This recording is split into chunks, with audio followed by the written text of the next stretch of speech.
trabalhava numa loja bem famosinha, assim, de roupa. Eu trabalhava na parte do caixa.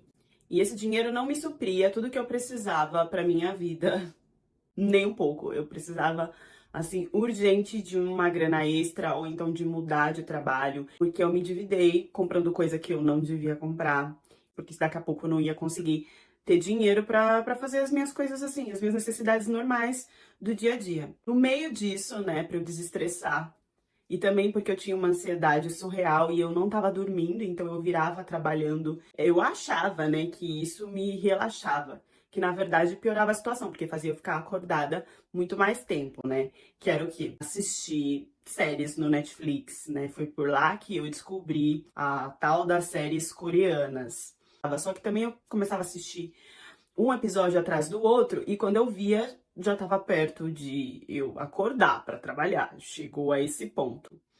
Até que eu pensei e falei, cara, não dá, né? A minha ansiedade tá, assim, fazendo a minha cabeça já estourar e eu ainda não durmo.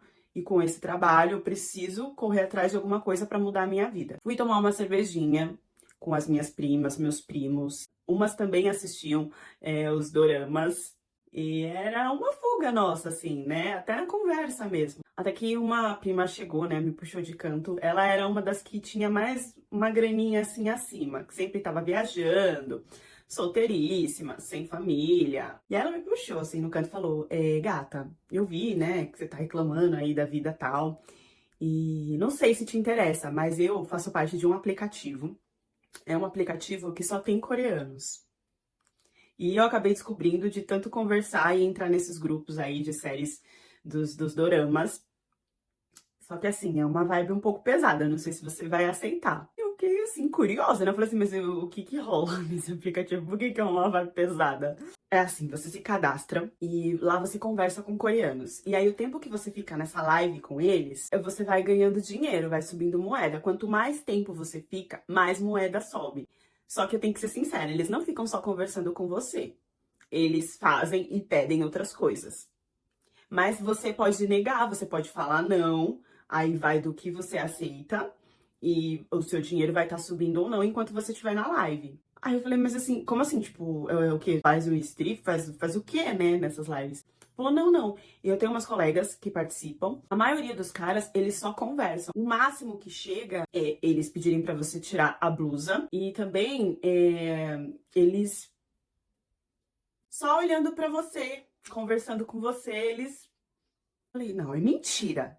É sério que existe isso? Até que ela me mandou o link, todo o direcionamento do aplicativo, porque tem um jeito pra você receber, porque não é em real. E aí ela me mostrou quanto que ela tava tirando, assim, porque quanto mais tempo você fica, mais dinheiro você ganha. Eu falei, olha, eu já tinha, vou ser bem sincera, eu já tinha pensado em tentar alguma coisa no TikTok, até aquele Only, né, que é aquele site que você também, às vezes, não precisa nem mostrar o rosto, né, você faz umas fotos e os caras começam a assinar e seguir. E eu falei, bom, eu posso entrar pra ver, né, antes de começar. Ela pode, você pode ver se é pra você ou não, ninguém vai te forçar nada. O primeiro coreano que eu conversei, ele não pediu nada, assim, ele era super tímido, e tem a tradução, né, você não precisa falar inglês nada, tem lá, ou coreano, tipo, tem a tradução da sua voz e da voz do cara. Outros já pediam, né, já pediam não, já tirava assim na lata, sabe?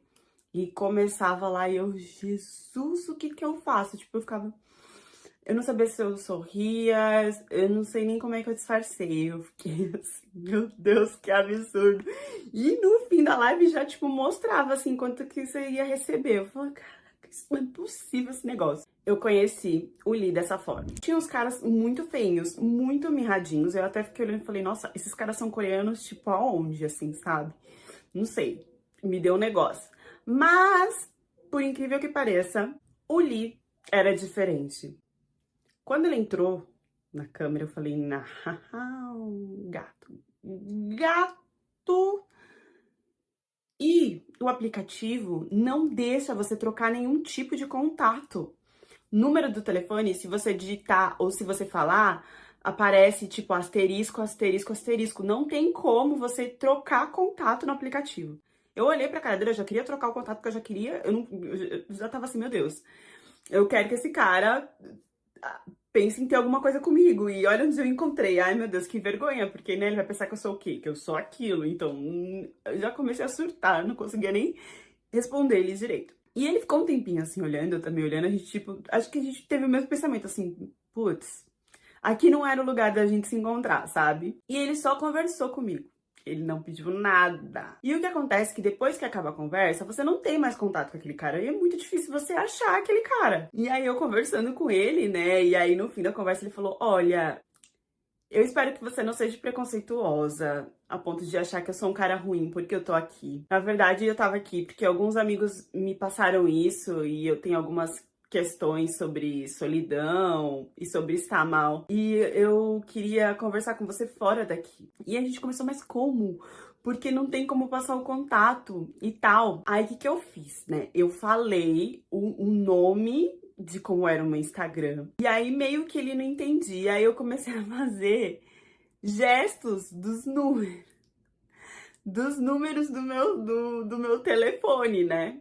E eu com medo, assim, de desligar a live e de não achar ele, sabe? Eu sei lá, eu mandei e-mail, eu falei o nome do e-mail. Aí desligou a live e falei, nossa, cadê, né? Ele não vai. É mentira, ele não vai entrar em contato comigo, mas ele entrou em contato comigo. Aliás, pelos três contatos que eu mandei. E aí a gente começou a conversar, mas assim, vamos lá, eu animei porque ele era bonito, mas depois eu também pensei, ai, olha onde o cara me encontrou. Ou ele vai querer que eu faça tudo que os caras pedem pra fazer lá de graça, né? Porque fora do aplicativo não vai cobrar. Ou ele acha que eu sou mesmo a POTA, né? Porque o nível do aplicativo era isso. Só que não, ele conversava assim seriamente comigo, sabe? Querendo saber da minha vida, sabe? Até sobre cultura. Assim, uns papos que não ia mesmo pra esse lado, né? E eu falei, caraca, mas como assim? E a gente foi conversando.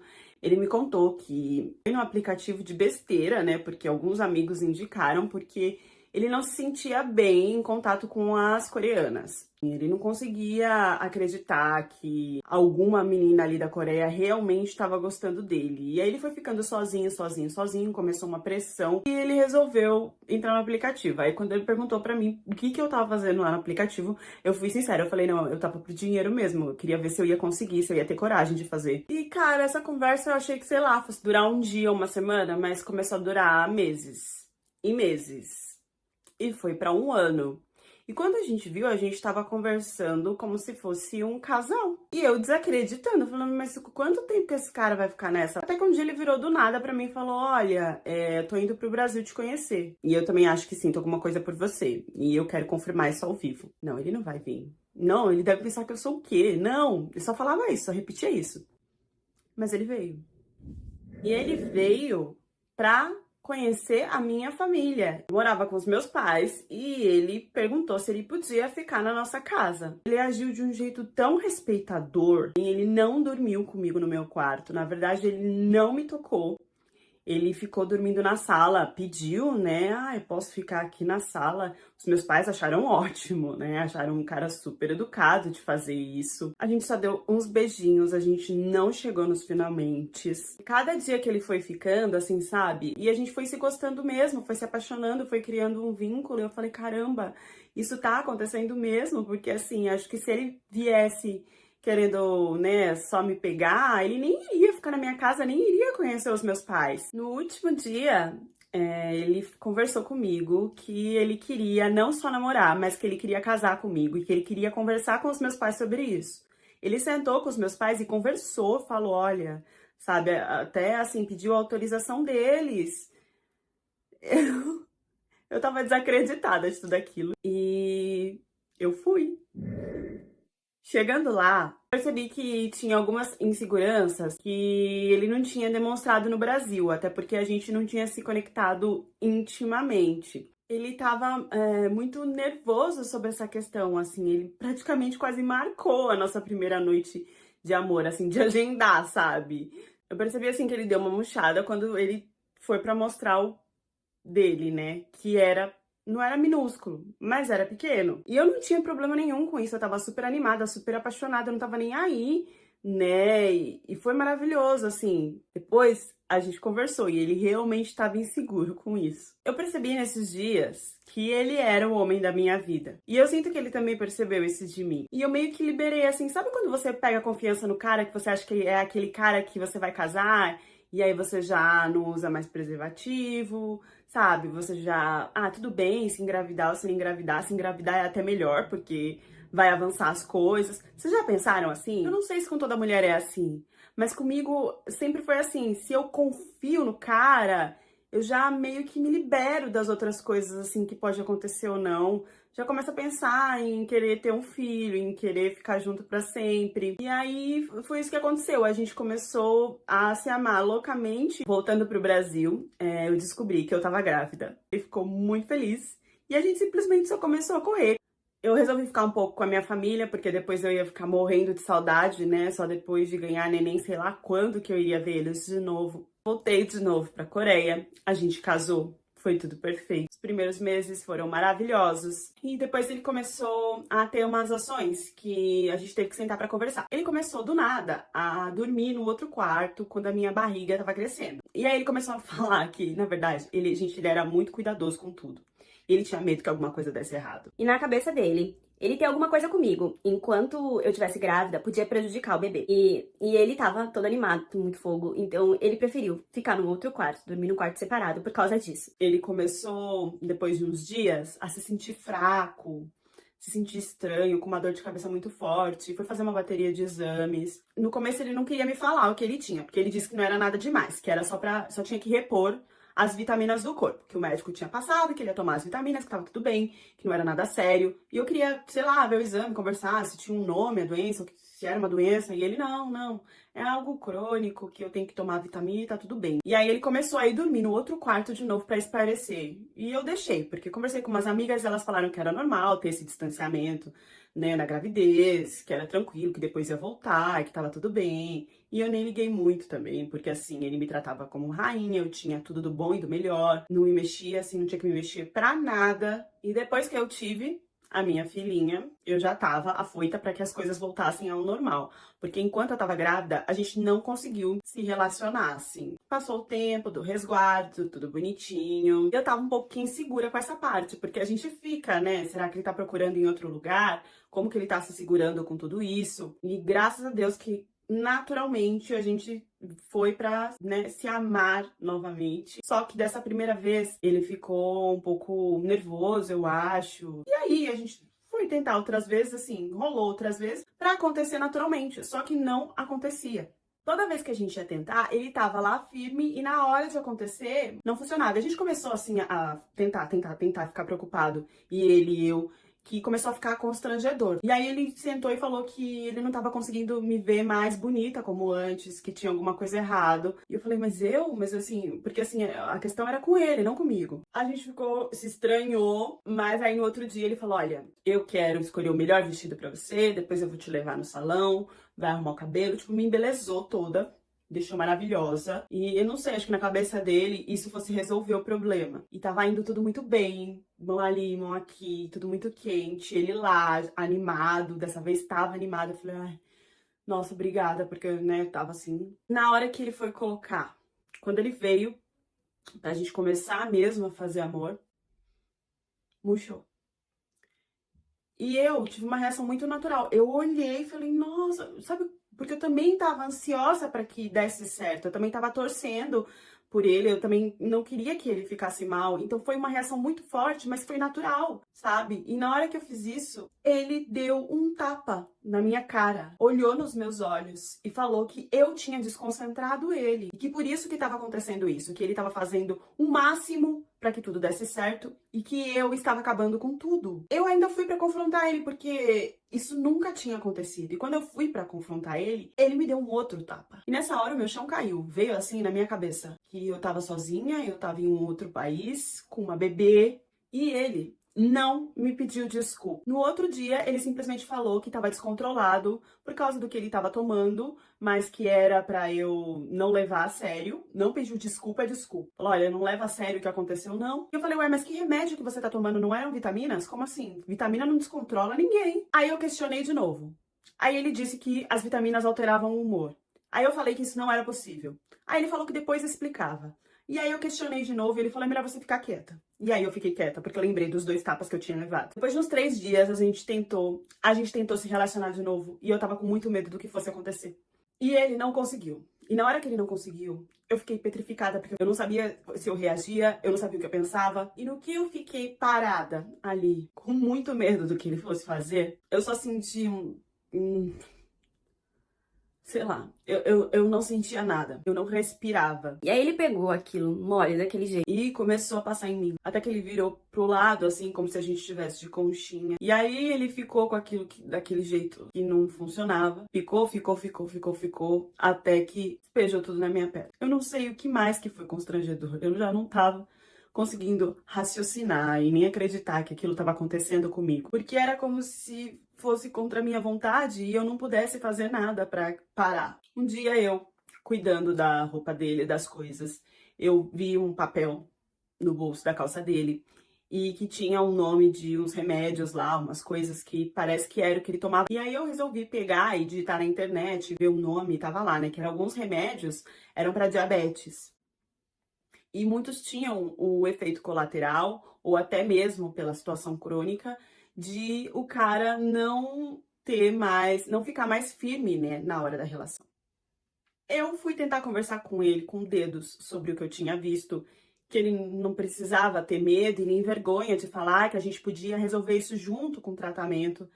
E quando eu falei isso, ele veio pra cima de mim falando que eu era louca, que ele sabia que ele tava desse jeito por causa de mim, porque ele não sentia mais bem me olhando porque eu tava feia, porque eu não era igual, porque eu tava estranha, porque eu tava parecendo outra pessoa, que isso não tinha nada a ver com o que ele tinha, porque ele não tinha doença nenhuma, ele só tava tomando vitaminas. Ele não tem noção do que eu li, do que eu era, não era dele. Começou a desmentir tudo, que ele tava pagando babá, que ele tava me embelezando e que nada resolvia. E que ele ia contar, assim, a verdade pra mim, que já que eu tava procurando alguma coisa, como se ele tivesse escondido, então ele ia mostrar o que realmente estava acontecendo. Ele pegou uma cinta, que eu não tinha o direito de ter mexido nas coisas dele, que esse era o castigo. E eu não sei de onde que eu comecei a tirar forças depois pra cuidar da minha bebê. Pra passar por tudo isso e não falar com ninguém. E não cansado, ele entrou no quarto e disse que eu ia saber, que agora eu ia saber de toda a verdade. E eu me assustei, porque eu achei que ele tava com uma mulher morta do lado dele. E ele tinha pego, era uma boneca do tamanho dele, que tava nesse quarto. E eu olhei e falei, o que tá acontecendo? E aí ele pegou e tacou assim na minha cara e falou. Ele falou, você não presta mais pra nada, você é fria. Eu não tenho mais não sinto mais nada com você. Ele conseguia fazer tudo com a boneca, que ele se sentia melhor com ela do que comigo. Porque o mínimo que eu poderia fazer como mulher é que ele, o marido, sentisse prazer. Falou, agora você vai beijar, você vai tocar, porque desse jeito eu iria prestar pelo menos pra alguma coisa, porque sozinha eu não prestava pra nada. Eu devia ter vergonha de ser trocada por aquilo todos os dias, em todos os momentos que ele sumia, e que aquela boneca ia ficar à vista pra eu me sentir o quanto que eu era um lixo. E ele começou a atacar cinta em mim, e eu fui pra cima dele, eu parti pra cima dele, e eu passei por cima dele, e a partir daí eu comecei a ter as piores noites e os piores dias. E ele começou a atacar em mim qualquer coisa que tivesse na frente, qualquer coisa da casa que tivesse na frente, não importava se eu tivesse sozinha. E os vizinhos escutavam às vezes e eles não faziam nada, ninguém fazia nada. Se você não seguir direitinho à risca o que eu tô te pedindo, você vai ficar sem a sua filha. E aí tudo em mim congelou, porque eu sabia que naquele país, com o dinheiro que ele tinha, eu não ia conseguir ter direito nenhum à minha filha. E o meu medo é que se ele ficasse com a minha filha, se ele tava fazendo isso comigo, o que ele não ia fazer com essa menina sozinho? Eu não podia. Eu entrei na frente e eu vivi e me sacrifiquei e fiz qualquer coisa que ele falasse, porque eu não podia perder minha filha. E assim foi humilhação atrás de humilhação. Ele queria que eu beijasse a boneca e encostava em mim, aquele negócio que não funcionava em nada. Um dia eu acordei, ele tava tirando foto minha com aquela boneca do lado. Eu não dormia, eu não vivia mais, eu ficava 24 horas acordada porque eu tinha medo da minha filha sumir. Eu tinha medo dele fazer alguma coisa com a minha filha, ou dele desaparecer com ela. Eu não sei, eu ficava 24 horas olhando, eu não conseguia piscar. Eu não comia, eu não bebia água, eu não tomava banho, eu não fazia mais nada. Eu só fazia o que ele queria. Eu vivi calada. E eu sabia que ali o pai tinha muito mais direito do que a mãe e que era muito certo de que com o dinheiro que ele tinha, eu não ia conseguir de forma alguma sair de lá sem autorização dele. Foram 4 anos de humilhação, de dias que ele me deixava pra lá e eu dava graças a Deus. Até que um dia ele desmaiou na sala e eu tive que levar ele no médico. Ele teve uma crise que ele ficou totalmente inconsciente e não voltava. Não voltava 100% à consciência. E o médico falou que ele tinha alguma célula, alguma coisa assim que estava crescendo na mente, no cérebro dele, e que talvez não tivesse como regredir totalmente. Eu ainda acompanhei alguns meses essa situação. Ao mesmo tempo que eu me sentia muito mal pelo jeito que ele estava, eu senti um alívio de que logo eu, nessas condições que ele estava, eu ia conseguir ficar livre com a minha filha. Eu ia conseguir uma coisa que eu sabia que era impossível, porque ele não voltou mais para casa. Ele ficou no hospital. E de uma forma estranha, triste, que até hoje eu não acredito, mas eu agradeço todos os dias a Deus. De manhã à noite eu rezo, eu agradeço. Eu consegui sair disso com a minha filha intacta nas minhas mãos.